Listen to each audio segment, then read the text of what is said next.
Olá, estamos aqui novamente reunidas para mais um episódio do nosso podcast Advogadas da Sala 21. Hoje com o time completo, doutora Márcia, doutora Adriana, doutora Rosa, onde daremos continuidade ao nosso tema Direitos do Paciente Oncológico, já que é um tema de super importância e de muita abrangência. Dando continuidade ao nosso episódio do anterior, que é os direitos dos pacientes oncológicos, vamos debater aqui temas importantes e direitos no qual sabemos que a maioria dos brasileiros, eles dependem do SUS, porque nem todos têm dinheiro para custear um tratamento particular, né? E aqui vai ser informado prazos, benefícios, isenções, que muitos brasileiros não sabem que eles têm direito, né? Então, vamos fazer aqui um debate entre nós aqui, né? Iniciando com a doutora Márcia. Doutora Márcia, qual o período que o paciente tem para ele iniciar um tratamento de diagnóstico do câncer? Importante a sua pergunta, Thaís. O paciente, assim que ele tem suspeita da doença, ele pode iniciar o seu tratamento em 30 dias, né? Quando o paciente ele tem a certeza do seu diagnóstico, que é através de laudo patológico, aí ele tem que iniciar o tratamento dele em até 60 dias. Importante, tá? Em relação a benefícios previdenciários, o que podemos prever da pessoa que está passando pelo tratamento do câncer ou a pessoa que às vezes fica inválida permanentemente? Com relação aos benefícios previdenciários, funciona da seguinte forma. Então, vamos supor que a pessoa está no início do seu tratamento, e geralmente é um tratamento a longo prazo, né? E ela esteja trabalhando. Então, os primeiros 15 dias, a empresa vai pagar o seu salário. A partir do 16º dia, havendo a incapacidade para o trabalho, então aí ela vai solicitar junto à Previdência Social o seu afastamento, que seria o afastamento por incapacidade temporária, o auxílio-doença, né? Ou dependendo aí do perito, do que ele diagnosticar, se for a longo prazo, né, o benefício de incapacidade permanente. Então, tudo vai depender do seu tratamento, se é a longo prazo ou não, e da decisão do perito. Então, só para relembrar, havendo incapacidade para o trabalho, os primeiros 15 dias a empresa ela vai custear. A partir do 16º, pela Previdência Social. Eu acho que é importante também a gente mencionar aqui a isenção do imposto de renda em caso de pessoas que estão aposentadas e foram detectadas com a doença. Exatamente. Acho que é importante a gente quando a falar um pessoa pouco ela é sobre isso também. aposentada e o seu diagnóstico veio após a sua aposentadoria, então essas pessoas elas podem pleitear aí a isenção do seu imposto de renda. E em questão, assim, por exemplo, de financiamentos, ela também tem algum benefício? Tem algum... como é que eu posso dizer? Seria financiamento de imóvel? De imóvel. No caso de financiamento de imóvel, se estiver previsto no contrato, né, assinatura, se ela foi diagnosticada com, no caso, a doença, o câncer, né, após a assinatura do contrato, então, se ela estiver incapacitada para o trabalho permanente, ela pode vir a ter a quitação aí do seu imóvel. Aproveitando a fala da doutora Márcia, que falou de isenção de financiamento, existe mais algumas outras isenções? Existe sim, Adriana. A gente tem, se o seguro prestamista prever, se o contrato tiver o seguro prestamista, então, além do imóvel, a gente tem também o automóvel. Então, precisa prever lá no contrato seguro prestamista, e aí, no caso de falecimento, tem a quitação. E tem também a isenção do IPI, do ICMS, e assim vai. E aí, no caso, precisa verificar a municipalidade, né? Como Exatamente. É que funciona ali o seu local, né? Na verdade, o ICMS e o IPI não a municipalidade. A municipalidade está mais ligada às outras isenções, né? Então, de tarifa... Seria estadual. Exatamente, de tarifa, né? Então, a municipalidade seria de rodízio, por exemplo. Rodízio, exatamente, né? exatamente, de rodízio. Para isenções de IPI, eu vou diretamente na concessionária, levo o laudo médico para comprovar que realmente esse paciente oncológico para poder ter as isenções. Existe. Na verdade, não é só paciente oncológico, né? A gente tem para outros pacientes também, né? Então, por exemplo, se a pessoa fez uma cirurgia de coluna, está incapacitado, então ela precisa de um carro adaptado. Então, é para outros pacientes, não é só para os oncológicos, essas isenções. Aí é para um outro tema, né? Sim, Que a gente vai fazer um tema Não, mas específico assim, de vamos pensar em previdenciário. outros... Sim, porque sim, assim, sim. quando o paciente oncológico ele está assistindo, ele acha que é somente para ele. Então, de repente, ele tem um familiar, um parente, Exato. enfim. É E aí, importante. aí ele pensa que é só para ele. Não, são para outros pacientes também. Vai ser discutido em outro tema, mas é importante as pessoas saberem disso, né? É Ótimo. importante também falar que eles têm prioridade na tramitação dos processos aí judiciais, né? Sim, sim. Tem sim. Ainda falando sobre os direitos do paciente oncológico, diretamente com questão da mulher, né? Temos o congelamento de óvulos, que é um programa que o SUS dispõe e que pouco é divulgado. Como é que funciona? Realmente, como você falou, é uma matéria que não é muito comentada nem dentro da área de medicina, né? Nem os médicos passam essa informação para os pacientes, e nem é divulgada através de mídia, que poderia ser divulgada através de mídia, para assim vai ter uma abrangência maior para a população. Quando a mulher ela está com câncer, ela é diagnosticada com câncer, e ela tem a vontade, que ela tem também o direito de ser mãe, ela pode congelar os seus óvulos para depois do seu tratamento ela fazer a fertilização in vitro. E aí como funciona pelo SUS? Pelo SUS você vai, tem o hospital aqui em São Paulo, nós temos o Hospital da Mulher, que ele faz todo esse trabalho, faz a retirada do óvulo e faz o congelamento. Então no SUS ela faz o congelamento do óvulo e ele fica ali reservado.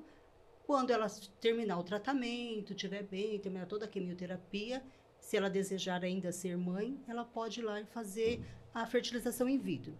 Um detalhe que no SUS, que é diferente do plano de saúde, no SUS, porque no plano de saúde nós também temos essa opção. Certo. No SUS, ela não vai pagar a permanência daquele óvulo que vai ficar ali congelado, porque isso tem um custo. Se você vai fazer particular, isso tem um custo. Certo. Então, no SUS, ele vai custear todo esse período. Até o final. Isso, até o final. Passou todo o período do tratamento e depois, quando ela for fazer a fertilização. Então, em São Paulo, nós temos aqui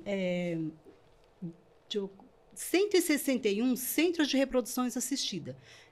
Esse óvulo, né, ele é retirado através de um laboratório, que é a reprodução humana assistida. Aqui em São Paulo nós temos o Hospital da Mulher, depois tem também no Hospital das Clínicas e no Hospital São Paulo, da Unifesp. Certo. E depois ele tem em outras cidades também. Ribeirão Preto, Porto Alegre, Brasília, Natal, Goiânia e até em Belo Horizonte. Certo. Esses aqui são os centros específicos, né? Isso foi divulgado pelo Cinzembrio, que é um Sistema Nacional de Cadastro de Embriões. Entendi. Então, foi feita uma pesquisa e foi constatado que tem 161 centros espalhados pelo nosso território brasileiro. Isso não é muito divulgado. Agora, nós temos também a questão, podemos falar também como funciona... No plano de saúde, Isso. Rosa, como é que funciona no plano de saúde a questão do congelamento de óvulos para as mulheres que se encontram em tratamento? Então, a pessoa, ela vai precisar pegar um relatório médico. Então, na verdade, tudo ela precisa de um relatório médico bem explicado. E aí, tá lá dentro do planejamento familiar. Então, assim, a fertilização in vitro, tudo tá dentro do planejamento familiar que tá dentro da lei do SUS. Então, isso é uma lei. Que a mulher ela tem o direito, sim, de ter filhos, enfim. E aí tá dentro do plano de saúde. Não, dentro do plano de saúde, então tá dentro do planejamento familiar através do SUS, né? E aí essas pessoas, ela tem o direito de pleitear junto à operadora de plano de saúde. Se ela não conseguir, aí ela judicializa. tem que judicializar. Exatamente. Certo. E tem decisões já, né? Tem várias decisões. Inclusive, acho que você falou sobre uma decisão, né, Márcia? Sim, eu li uma decisão de Curitiba, onde a pessoa... ela fez esse congelamento dos óvulos, né? Mas o plano de saúde não custeou. E aí ela judicializou e aí ela teve o reembolso dos gastos que ela teve com deixa relação... Então, o plano É. de saúde, ele vai custear somente até o término do tratamento. Até o término do tratamento. Dali pra Sim. frente, os custos são da Se a PEDAR. mulher beneficiário. terminou o tratamento, vamos supor, hoje, e ela só vai querer fazer essa fertilização daqui 3 meses. Então, esse período de 3 meses, o plano de saúde não Não vai custear, Não. não vai custear. Porque Ela tem aí que pagar já é. diretamente para a clínica, né? Exatamente, a fertilização exatamente. também É, ela vai ter é. que pagar particular. Uhum, Diferente do SUS, que ele já dá essa opção, né? Então, É. na verdade, se ela for fazer através do plano de saúde, o plano de saúde vai custear o tratamento, né? Então, o tratamento, o plano de saúde vai custear, Uhum. Sim, e a fertilização... que é a O fertilização. óvulo, não, o óvulo ele vai ficar Armazenado. Então o plano de saúde ele vai Custear o armazenamento. o armazenamento, Isso enquanto ela isso. estiver em tratamento. Quando ela estiver em tratamento. Terminou o Isso. tratamento, ele não tem mais esse custeio. Aí fica... Aí fica a critério particular, e a né, pessoa da, tem que da fazer. paciente do particular. E é onde a doutora Márcia viu uma decisão de 2022, onde a pessoa judicializou e conseguiu ter os custos cobertos esse período. 100%. É. Né? Desse Mas foi do Exatamente. período do congelamento do óvulo. Do período do congelamento Do do congelamento, óvulo. Do sim. óvulo, que ela teve que arcar a parte, né? Arcou a parte e pediu esse reembolso, né? E aproveitando, falando em planos de saúde, o que está muito em alta é a questão da suspensão dos planos por adesão. Que é a Poder- decisão unilateral, né? Isso. Poderia falar um pouquinho? Explicar Tá, pra eu vou fazer gente? um breve histórico, tá? Uhum. Então, assim, ó, lá em 1998, quando o Serra ele foi ministro da Saúde, então tinha essa questão também, como está acontecendo hoje, que o Lira tem algumas decisões. O que aconteceu lá em 1998? A gente tinha vários planos de saúde, vários modelos de operador e cada um seguia o seu contrato. Então, o que acontecia? Tinha operadora que cobria cirurgia cardíaca, outra cobria diabetes, outra cobria... enfim, cada uma cobria alguma coisa e não era unânime, né? E aí o Serra pediu para suspender esses planos de saúde por um momento para poder adequar isso dentro daquele mercado, naquela realidade, né? Porque a ciência evoluiu e hoje nós temos outro modelo de negócios, né? Então, hoje nós temos 51 milhões de planos de saúde. E, assim, o plano de saúde está dividido em 4 partes. Então, eu tenho o plano de saúde pessoa física, eu tenho o PME, que é pequenas e médias empresas, tenho o PJ e tenho o plano de adesão. Esse plano de adesão hoje que está com esse problema de unilateral, rescisão unilateral. Então, esses planos de saúde unilaterais é o que é? Na verdade, é assim, a operadora faz um contrato com a administradora, que a gente tem o Qualicorp, a Alcare, enfim, algumas administradoras que existem no mercado, e eles fazem um contrato. A gente chama de uma pólice guarda-chuva, porque lá dentro lá embaixo desse guarda-chuva eu tenho várias profissões. Então, eu tenho médico, dentista, fisioterapeuta, vendedor, enfim, nós temos vários modelos. Advogados, músicos, exatamente. E nós temos embaixo desse guarda-chuva várias entidades e várias profissões. Por que aconteceu isso? Lá atrás, lá em 1998, quando foi instituída a Lei 9656 de 98, o que aconteceu? Os planos, eles entenderam que para esse mercado, para médico, advogado, não sei o quê, eles deveriam fazer um plano de saúde que seria mais barato. Então, quando começou, era 30% mais barato. Então, para todas essas profissões era mais barato. Aí eles fizeram o quê? Ao longo dos anos, recolheram todos os planos individuais para que esses planos por entidade de classe fosse mais barato, fosse mais interessante, né? E aí, a ANS não regulamentou esses planos, ela só regulamentou os planos PME, PJ e pessoa física. Esse plano de adesão, porque ele era mais barato, era um modelo diferente, ele não foi regulamentado nesse período.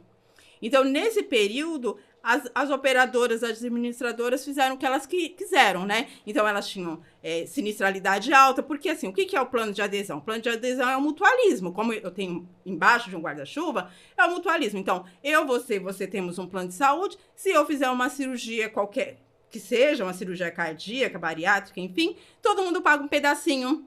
Então, entendi. Cada um paga um pedacinho dessa cirurgia. E aí, quando tem a sinistralidade, o que acontece? A sinistralidade vai para todo o grupo.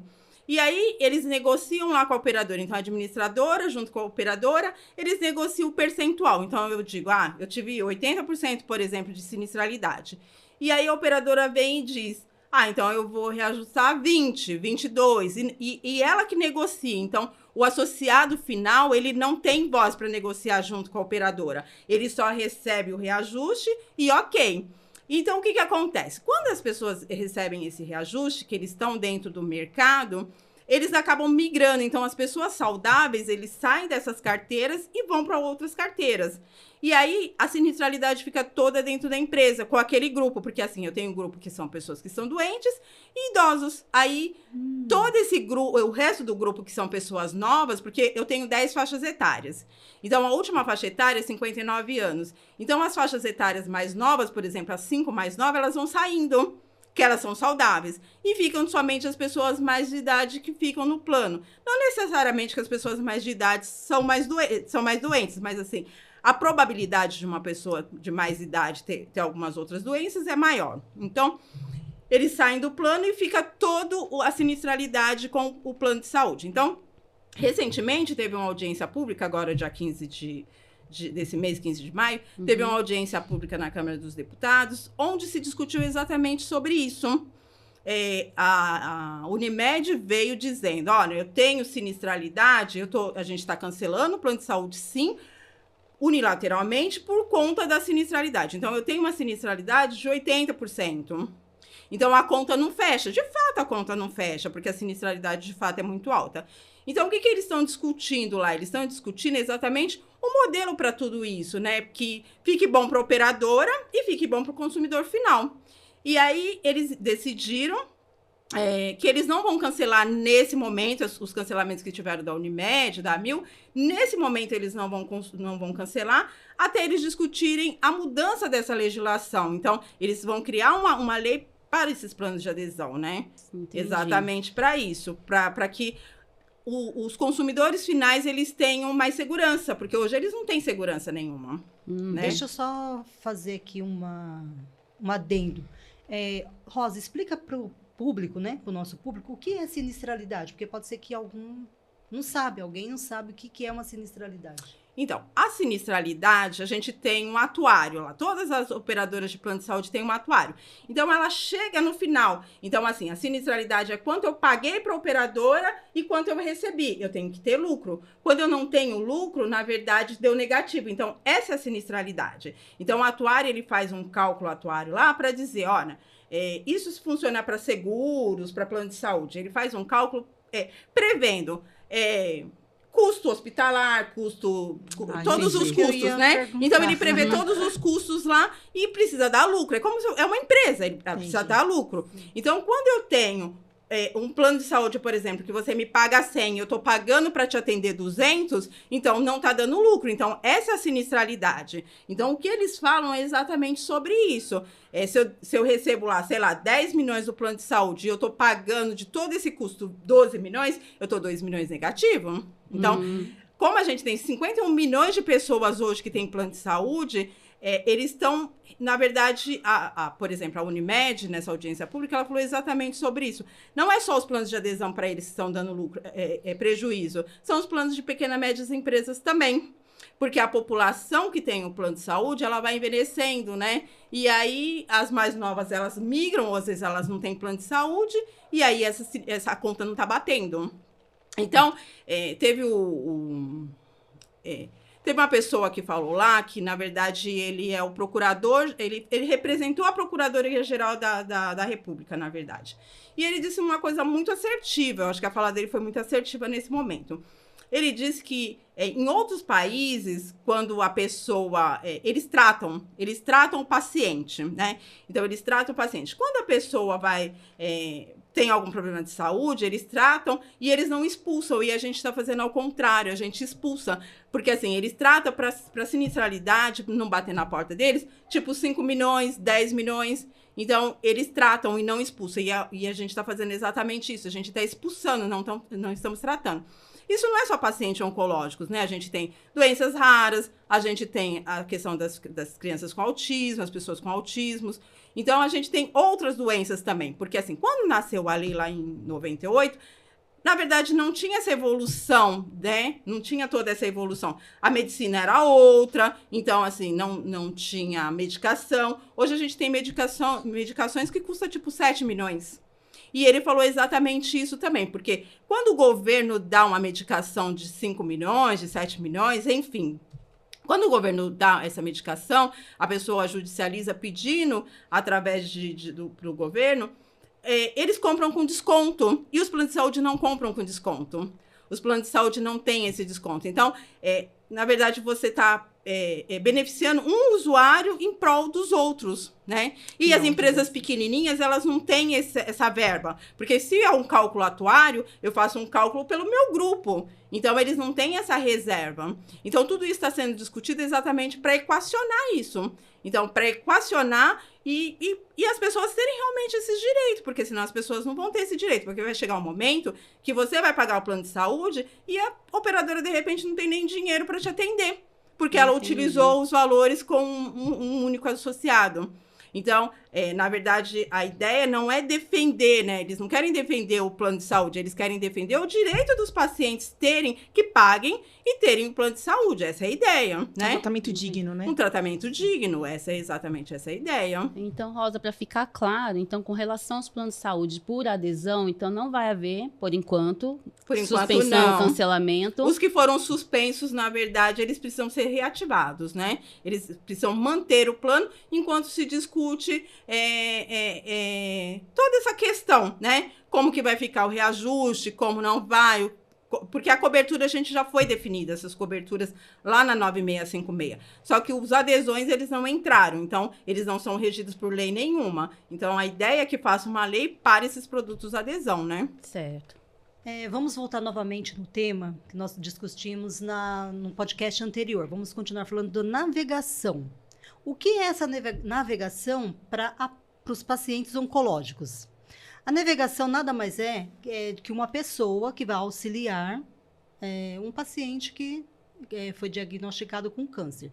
Essa ideia ela começou lá nos Estados Unidos em 1990 e agora ela foi trazida para o Brasil. Foi sancionada uma lei 14.758 de 2023, ela ainda não entrou em vigor, que ela tem um prazo de 180 dias. Essa lei foi sancionada 19/12 de 2023. Então, agora, provavelmente, por meados agora de junho, já entra essa lei em vigor. O que é um navegador? Né? Que nós falamos no bloco anterior e vamos voltar a repetir agora, porque é muito bom para as pessoas entenderem, saberem que ele tem esse direito, esse apoio. De início, ela está sendo realizada com um profissional da área de saúde. Pode ser Certo. Geralmente é um enfermeiro, tá? O enfermeiro, ele é treinado para esse tipo de trabalho.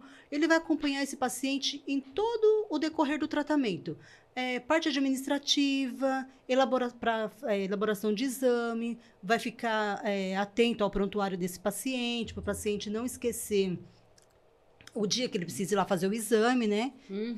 Vai estar ali mantendo em contato, vai levá-lo até o local para fazer lá o exame dentro do hospital, porque geralmente esse enfermeiro ele vai ficar ali dentro já daquele hospital, ele já vai ser treinado para acompanhar esse paciente. E tem-se também, como a doutora Clarícia falou para nós, né, no bloco anterior, a UNACAM, ela vai fazer, com um projeto de fazer um curso para expandir para outras pessoas.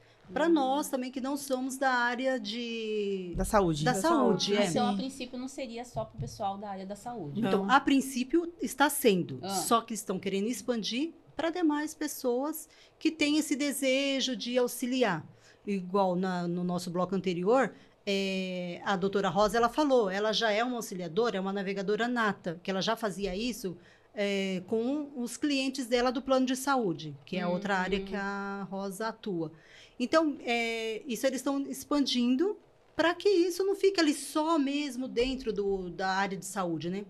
Ah, entendi. Porque, às vezes, por exemplo, você, a doutora Márcia, ela tem um vizinho que é um paciente oncológico. Ela vai lá, faz todo esse tratamento, você tem que ter uma especificação, você vai ter que conhecer um pouco do da medicação que a pessoa vai tomar, os horários da medicação, o que tem que fazer, qual o primeiro passo. Ela foi diagnosticada? Qual o primeiro passo que ela tem que ir? Ela vai no CROSS, então aí a doutora Márcia já tem que saber, já vai saber disso daí, ou a doutora Thaís se interessar, e vai se especializar nisso daí, vai levar essa pessoa, vai conduzir essa pessoa em todo o tratamento dela. Lembrando que hoje, né, os pacientes com câncer de mama, né, que estão tendo esse direito da navegação, né? Mas justamente foi criada esta lei, né, para ampliar o direito a todos os pacientes. Sim. Né? Isso que mesmo, tem bem lembrado, Ele começou mesmo no câncer de mama, né? Isso, e agora que tá né? Agora né? essa lei, ela vai abrangir para os demais. Os demais. Exatamente. Então, câncer de outros pescoço, pacientes. câncer de cabeça. Sim. O que nós poderíamos falar também é da vacina da HPV. Sim, Que é a é prevenção. importante. Prevenção. É importante. A vacina da HPV, na verdade, é para um público, né, específico. Então, as crianças, eles estão fazendo várias campanhas, né, Thaís? Outro dia nós fomos até na Câmara, na LESP, não foi? Na LESP, falando a importância da vacinação, que você consegue combater, né, até mesmo em alguns casos, erradicar algumas doenças. Né? E o HPV é uma delas, que você consegue ali barrar já da pessoa adolescente o câncer de próstata, o câncer de colo de útero. Uma grande importância em se falando de vacinação também é a vacina contra a hepatite, porque ela previne o câncer de fígado. Então, ela é muito importante também ser tomada na infância, né? A gente estava conversando aqui, a Rosa falou sobre umas tendas agora, né, que tem em lugares públicos, justamente que eles estão fazendo testes, né? Exatamente. Tem alguns momentos que o governo faz algumas campanhas, né, exatamente para isso. Porque, assim, lá em 1990, tinha muita droga injetável, Sim, né? heroína. Exatamente. E aí, o que acontecia? As pessoas dessa época que usaram drogas injetáveis, às vezes nem sabem que tem a hepatite. Então, eles montaram algumas tendas para poder fazer esses testes, né? Para poder testar a população exatamente para isso, para saber. Porque, como ela é a principal responsável pelo câncer de fígado, então seria interessante as pessoas fazerem essa testagem também, né? Então, assim, tem alguns... Quando você vai fazer alguns exames preventivos, tem médico que pede, né? Pede alguns exames. E dentro desses exames está lá hepatite A, B e a C, né? Justamente para prevenção do câncer, né? Porque, na verdade, eu acho que a gente precisa pensar em prevenção, né? Certo. A gente precisa pensar em prevenção. Então, quando você faz alguns exames, exatamente para isso. Porque, como diz a Clarícia, eles têm um logo, um slogan, né? Lá na UNACAM, que é quem procura acha, mas quem acha cura.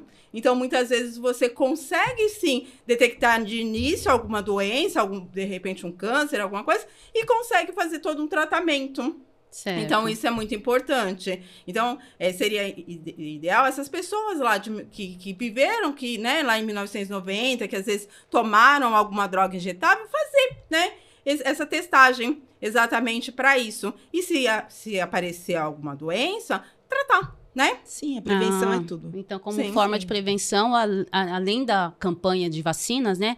Nós podemos também prevenir com exames periódicos, que é importante, né? Adotar um estilo de vida saudável, uma alimentação saudável, que isso tudo faz parte da prevenção, não é mesmo? Tudo isso faz parte da prevenção. E a gente tem a vacina do HPV também, que a doutora Thaís até comentou. A vacina do HPV, eles estão vacinando nossas crianças, né? Que eu vou falar nossas crianças, né? Que eu vou falar em nome de todas as mães. Sim. Que seria, na verdade, quem ama, cuida dos filhos mesmo. Exatamente. Então, dos 9 aos 14 anos, tanto menina quanto menino, seria ideal os pais levarem para vacinar, né? Porque se os pais levassem essas crianças para vacinar, provavelmente quando eles iniciarem a vida sexual, não vai ter esse problema de repente, transmitir para o parceiro, né? Que é essa questão que eles deveriam se preocupar, né? Porque tem pais que eles pensam da seguinte forma: mas se eu for vacinar, eles já vão iniciar a vida sexual antes do tempo. Não, mas seria como forma de realmente prevenção, né? De prevenção, exatamente. E eles estão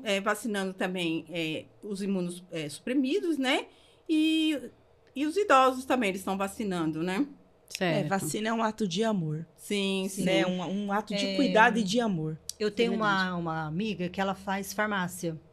E a professora dela falou, se você vai dar um presente, dá uma vacina de presente. Nossa, que bacana. Ao invés de você levar um presente, leva uma vacina, que é um ato de amor. Exatamente. Outro dia eu estava falando até para um amigo nosso, pro Durval, né? Exatamente sobre isso. Porque na minha época, que eu sou uma pessoa idosa... Vem ela. Na minha época, eu tenho um filho de 34 anos. Eu não tinha dinheiro para pagar essas vacinas, porque tem muitas vacinas que são pagas.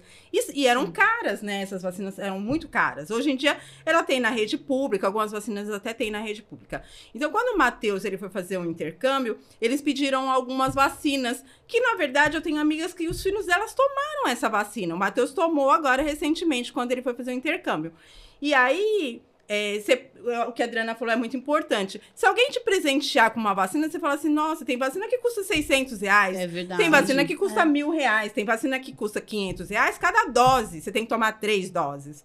Então, seria interessante mesmo, de repente, você dá de presente para uma mãe, uma criança que está fazendo aniversário, uma vacina. Seria muito, muito interessante, né? Ou se não, até mesmo para um adulto, porque quantos de nós também não tomamos essas vacinas? Não é? Isso mesmo. Então, eu acho que seria legal mesmo. É a conscientização da população, né? Porque hoje em dia, a vacinação, eles estão com números baixíssimos, porque depende dos pais para levarem os filhos. Sim. Os pais não estão levando os filhos. Gente, isso é um absurdo. E assim, eu falei um ato de amor. Sim. O pai que vacina, mantém a carteira de vacinação do filho em dia, ele tá cuidando do filho para chegar na vida adulta, uma pessoa saudável. Não quer dizer que não vai acontecer, mas que previne mais de 50% previne. Sim. Ainda mais, por exemplo, o HPV.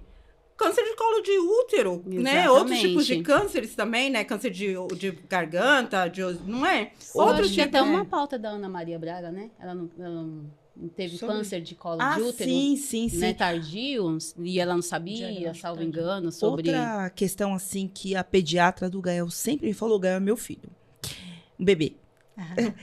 Sempre falou, essas vacinas, as comuns, né, que a criança toma, de 1 até 1 ano e meio, até 18 meses, né, elas são muito boas, e são muito eficientes a do SUS. Por quê?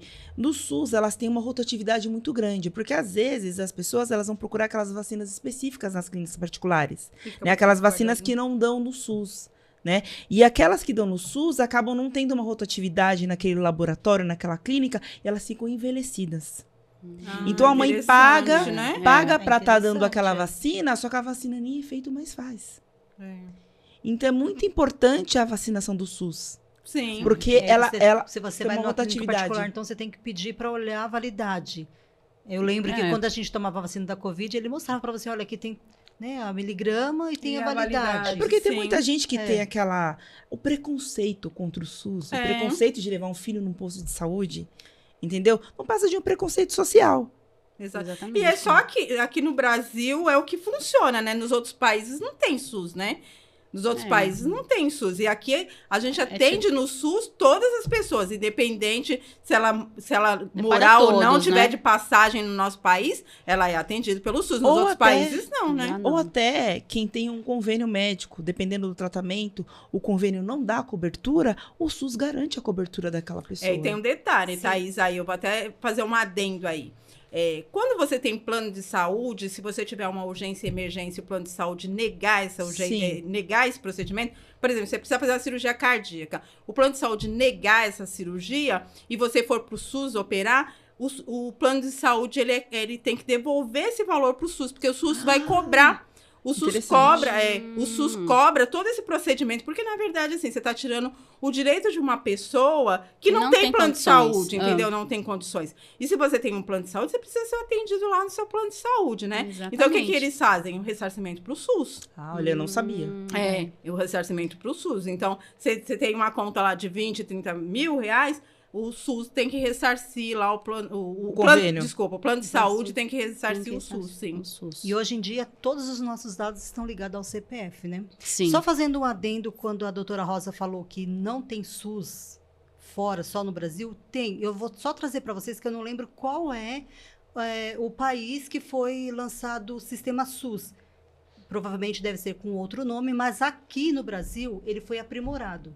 Sim. Então, eu só vou trazer depois para vocês no próximo bloco da onde veio, se surgiu essa cópia do modelo SUS. Porque porque eu não lembro qual que é o país que foi. Não sei quanto tempo tem, mas assim, eu acredito que até uns 10 anos atrás, só o nosso país tinha SUS. Sim. Os outros tinham esse modelo, né? Porque os outros países é assim. Por exemplo, você vai viajar para Portugal. Você tem um negócio que chama PB4, né? Que aí, por exemplo, você cair de frente a um hospital público lá, você não tem atendimento. Agora, se você tiver o PB4, você tem atendimento.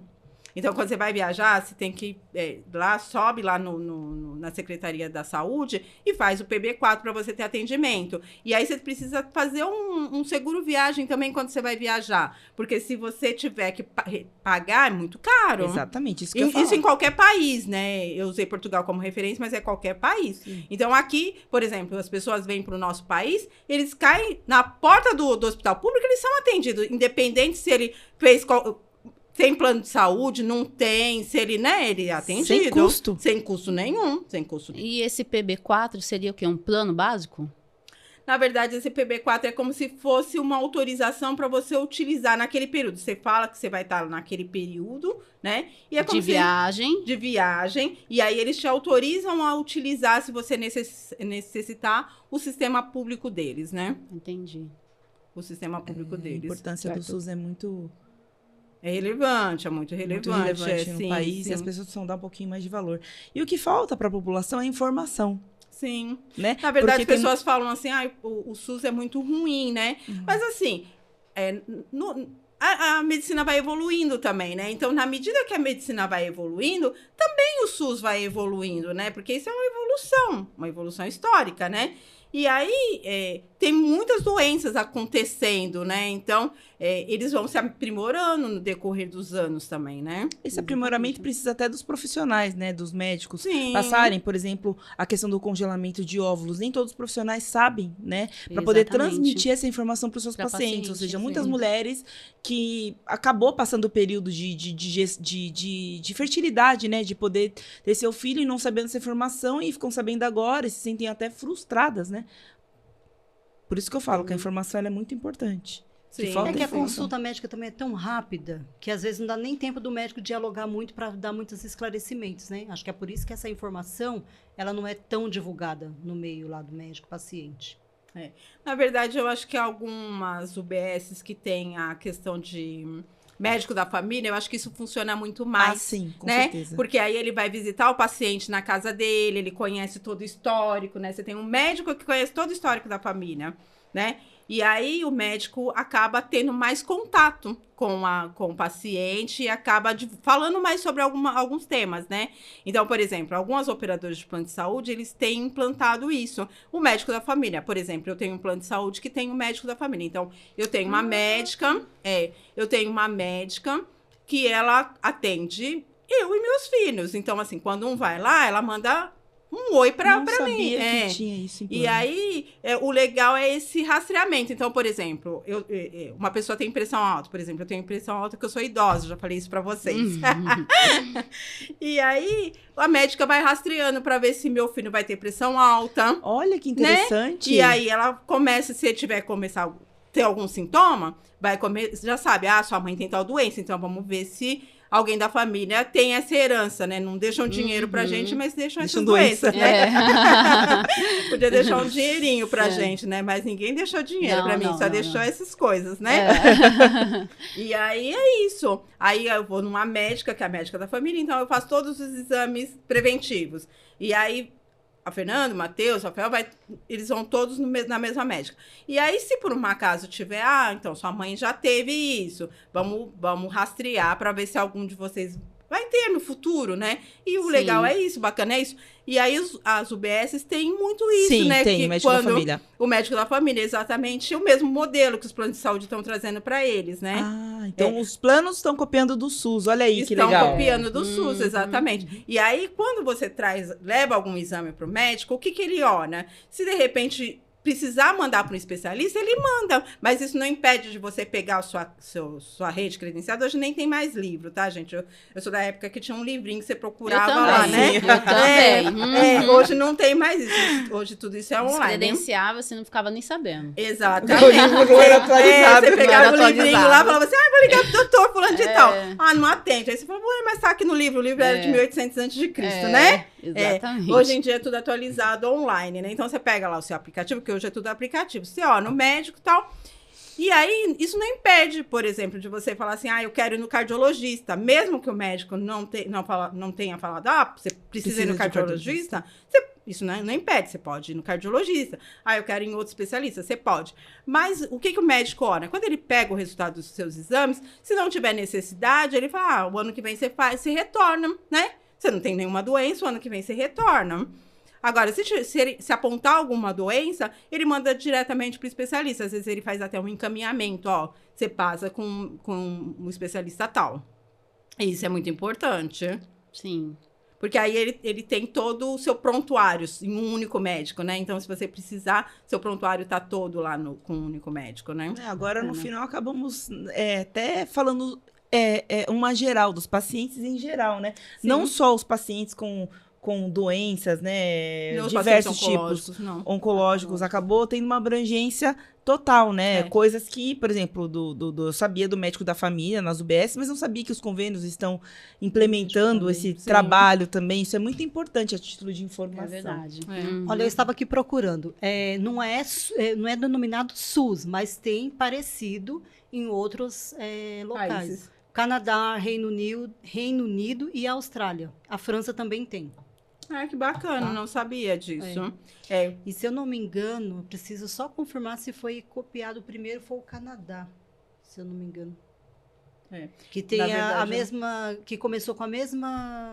Assim, Então, mas aqui é 100% custeado pelo Estado. Lá, será que é 100% custeado? Lá começou com medicamento, né? Custear os medicamentos. Entendi. E agora aqui o SUS, ele ampliou. Não é só medicamento, tem outras funcionalidades também. Porque aqui o SUS... Ele é tido como modelo? Modelo. É tido como modelo, né? Sim. Então, porque o Brasil, ele pegou de fora, só que ele ampliou. Ele fez mais do que... Teve melhorias. Isso, Teve melhorias. Além Por isso, agora de aqui nós custear somos o medicamento. modelo. Isso. Nós somos o modelo e tem mais usuários do que nos países fora. Porque aqui, se a pessoa chegar em solo brasileiro hoje, precisar fazer uma cirurgia cardíaca, independente de que país que ele tá, né? Ele vai ser atendido como cidadão brasileiro, como cidadão fosse, ele vai ser atendido. Então, não faz essa discriminação, né? Nos outros países fazem essa discriminação. Se eu sou, na verdade, se eu moro lá, se eu sou residente no país, eu tenho um tratamento. Se eu sou visitante, eu tenho outro, né? E com todo esse esclarecimento, vamos encerrando mais um episódio das Advogadas Sala 21. Você que ainda não nos segue nas redes sociais, por favor, dê um seguir. E no YouTube, dê aquele like para o nosso engajamento. Obrigada. E ativar o sininho também para novos episódios. Isso, obrigada.